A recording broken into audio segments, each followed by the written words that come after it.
Bukod po sa pagbalentong ni former President Duterte na hindi na daw adik itong si President Bongbong Marcos, abay, bumalentong din po sa usapang separation calls for Mindanao itong si former President Rodrigo Roa Duterte. Grabe, no? Talagang literal na sala sa init, sala sa lamig. So sinasabi niya guys na ayaw niya na daw ng separation or pagbukurin ang Mindanao sa bansang Pilipinas. Dahil ika nga ng sabi niya kung ito daw po ay magdudulot ng pagkabuklod-buklod sa mamamayang Pilipino, ayaw niya na daw po. So gusto niya nagkakaisa daw po ang mamamayang Pilipino. So ayaw niya na, sa madaling sabi, ang separation for Mindanao. Alam nyo guys, literal na natatawa na lang ako dito kay former President Rodrigo Roa Duterte. Alam nyo, bukod sa pagiging tuso, literally naman guys, nakitang-kita naman ang dahilan kung bakit niya sinasabi ang lahat ng ito.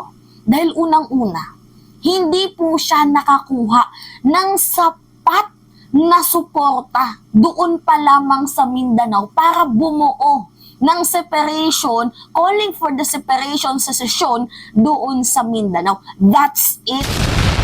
Yun po yung pinaka-main reason. Kaya ngayon, pag hindi umepekto, sasabihin niya biro lang. Just like nung sinabi niya na may presidente daw tayong adik. Nung time na madaming nagalit sa kanya, nung time na hinusgahan na rin ho ang kanyang pamilya at I know na nakaamoy siya na parang pumait, na parang pumangit din ng bahagya ang pangalan ni Vice President Sara Duterte, abay ang ginawa niya ngayon guys, parang nakikipag-ayos. Sa madaling sabi, yun na po yung sorry niya na hindi niya sinabing adik itong si President Bongbong Marcos. Diba? Kita nyo naman, sala sa init, sala sa lamig. Pero anyway guys, balikan lang muna natin ang pangyayari doon sa Cebu. So bago tayo mag-jump sa usaping secession. So ngayon guys, alam nyo, pinaka-main reason talaga kung bakit medyo laylo, diba? Sa madaling sabi, itong si former President Duterte, it is that because hindi po sapat ang suporta na nakuha niya sa mamamayang Pilipino. Down-tone siya tone down. Itong si former President. Tingnan nyo organizers expect 30,000 people yan guys to participate in prayer rally. So they are expecting na humigit kumulang 30,000 people ang a-attend sa prayer rally sa Cebu. So itong 30,000 na to, kapag may mga kamag-anak pa to, pwede tong pwede pa tong dumami. Kaso guys, hindi. Yung 30,000 na ini-expect nila na umattend or dumalo, kasama na dito yung sa mga motorcade, ang pumunta lang po ay humigit 2,000. So it is a loss. Kahit pa maghimutok pa siya dyan, hindi makakapag-double yung 2,000 pumunta sa prayer rally sa Cebu over the people na bumoto kay President Marcos na 31 million. May balita tayo dyan, hindi fake news si Mima. Wala pong fake news sa station na to, sa channel na to. Sabi dito, FPRRD's prayer rally in Cebu started with 2,000 attendees. Peak at 3,500 during the artist performances, but drop to 3,000 before speeches. So particularly during FPRRD speech, the decline suggests a loss of interest. Nawala na guys ng gana. Possibly due to the speech content, turnout it's significantly lower than a previous event in Davao. So indicating reduced support from the Central Visayas, the absence of many leaders from the region underscores limited participation in the rally. So alam nyo guys kung anong meaning yan. Lack of support. So kung ikaw ay nagpupush ng mga bagay-bagay, sabihin na lang natin yung separation for calling sa secession sa Mindanao. If you will push that, tapos konti lang yung suporta mo, hindi mo maisa sa katuparan yan. Tapos sasabihin nila clamors. Ito yung sabi kasi guys ni former President Duterte. Panoodin natin Sabi niyo rin that your call for Mindanao, independent Mindanao, which you did on January 30 in Mensing, you said it was just mythic. Well, that was really that was a legit dream of the old yung mga taga Mindanao.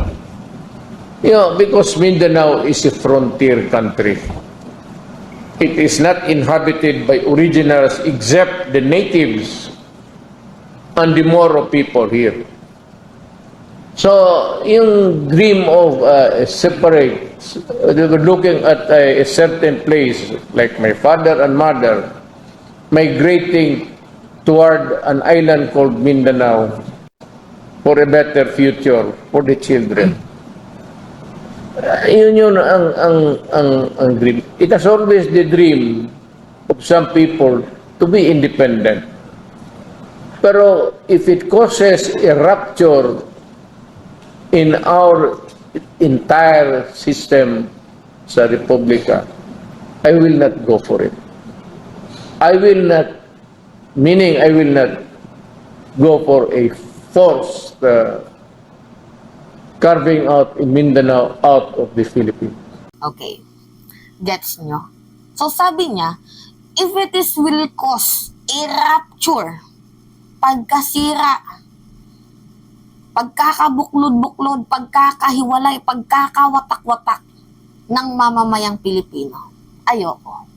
Yan yung sabi ni former President Duterte. So pansin nyo guys, tone down malala. Bakit? Ito. Tingnan nyo paano ka hindi magiging tone down kung sabi guys ng BARM, kita nyo yan Bangsamoro Autonomous Region in Muslim Mindanao, BARM. BARM leaders is oppose separation of Mindanao. They are rejecting yung sinabi ni former President Duterte na ihiwalay, separate ang Republika ng Pilipinas dito sa Mindanao. Actually guys, yung Mindanao, yan po yung pinaka-biggest exportise ng food supply sa buong Pilipinas. But hindi po inaalagaan ng government ng Mindanao, ng mga LGUs, ng mga local official, ang kayamanan ng Mindanao. Guys, may mga city ordinance tapos isisisi nila sa konti yung budget na nare-receive nila kesyo ganito ganyan. Tingnan nyo itong sino ito yung katabi niya, si Pantaleon Alvarez. 'Di ba? Ilang beses nang nanalo sa pwesto pero meron bang ikinaunlad yung kanyang lugar? Kung meron man slightly lang tapos magko-call kayo, magtatawag kayo ng separation for Mindanao. Hindi pa nga kayang makatayo sa sariling paa itong Mindanao. Alam nyo yung Mindanao, nasa kanya na yung yaman, nasa kanya na ang lahat. Kaso siya yung tipo ng prinsesang nakaupo lamang sa tasa. Nagigets nyo yung punto ko guys. May budget ang Mindanao. Ang problema, sinisisi nila kasi konti lang daw. You know what guys? Sabihin na lang natin na konti. Pero kung ginagastos po ito sa maayos na bagay at hindi iniipit sa bulsa, mayroon po sanang pag-unlad.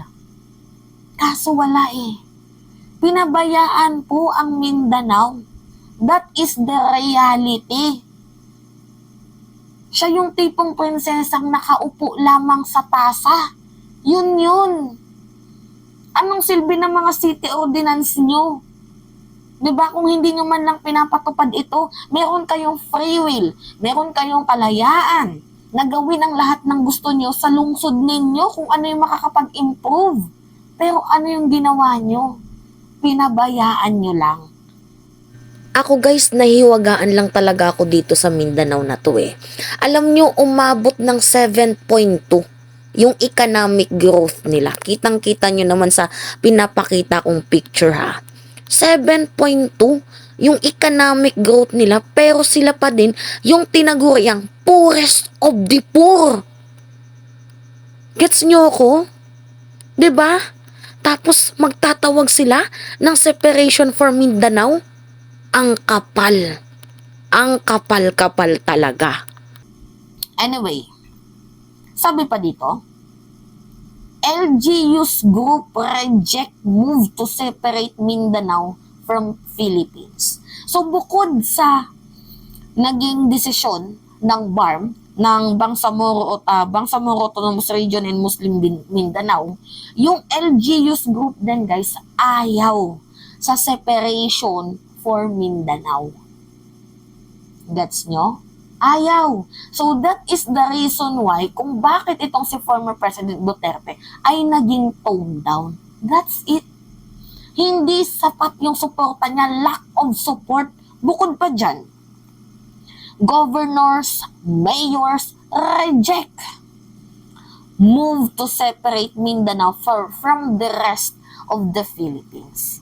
Kasi itong separation calling ni former President Duterte, it is a political interest, personal interest, para hindi makapasok ang ICC. Gusto nila sila lang ang naghahari-harian kasi they are thinking that the president, that the current administration attacking attacking them to the point na yung issue sa confidential funds, issue sa SMNI, issue sa ICC, or in fact, ang ating presidente is fair and balanced. Diba? Wala pong sinasanto dito. Wala kung sino ka man as long as you are committed for a crime, pero hindi ko sinasabing kriminal sila. But if you have a committance to the crime, you should face the consequences. That's it. Diba? Tapos ang kapal ng muka para sabihin na ready na at nakasettled na po ang separation calling for Mindanao. So in short, clamors na daw po guys. May clamors ba na yung LGUs, yung mayor at yung BARM ayaw, ni-reject po ang calling for separation sa Mindanao? Clamors ba yan? Already settled ba yan? Tarantado. Ano yung sabi niya before? Panoodin natin ha. Malinaw na sinabi niya yung calling for the separation for Mindanao. That was political. Former President Rodrigo Duterte declares his plan on the separation of Mindanao from the rest of the Philippines. In a press conference, Duterte says there is already a regrouping of local political forces that will start a movement campaigning for a separate and independent Mindanao. He clarifies that the movement is not a rebellion nor wont to be a bloody movement, but will instead follow the process established by the United Nations, wherein signatures are gathered and should be verified under oath with the presence of other witnesses to signify the people's desire for the separation from the country. The former president also says that he would rather consider Mindanao to be independent, adding that nothing has happened in the Philippines after so many presidents. According to Duterte, the new movement would be headed by Davao del Norte Representative Pantaleon Alvarez. Meanwhile, Alvarez says that Mindanao may follow the track taken by Singapore in the 1960s when it was separated from Malaysia and became an independent state, adding that Mindanao has bigger potentials with its natural resources. Okay. Kala mo hindi naging presidente, no? Na para sabihin na ilang presidente na ang dumaan tapos wala pa rin pagbabago. Eh, naging presidente ka, nasaan yung pagbabago? Nasaan yung word mo na change is coming? Kako, change is scam. Scam yung change na yan. That's it, guys. Diba? Tapos ngayon laban bawi ka. They are testing the waters. You know what, guys? Tinitingnan pa nila kung gaano pa rin kadami ang organic, ang legit supporters nila. So, kapag sapat naman ata yung organic supporters nila, I think they will push the separation for Mindanao. But, madaming humindi, madaming ayaw. So ngayon, ang ginagawa niya, parang biro na lamang lahat ng ito. Pag hindi epektibo, pangalawang solusyon nila, nagjo-joke lang ako. Diba? Ganun po. Tingnan nyo na lang guys yung pattern. Ang tagal ko na sa field ng pagiging political vlogger. And that is my comment. So if you will agree, then masaya ako. But if you will not agree, then comment para malaman ko kung ano yung mga possible outcomes, yung mga possible reason kung bakit niya nasabi ang lahat ng ito. So anyway guys, balintong yung utak ni Digong. So yun lamang ho guys. So that's me again, si Mima Alicia. Yung tagbabalik ulit para sa ating panibagong video.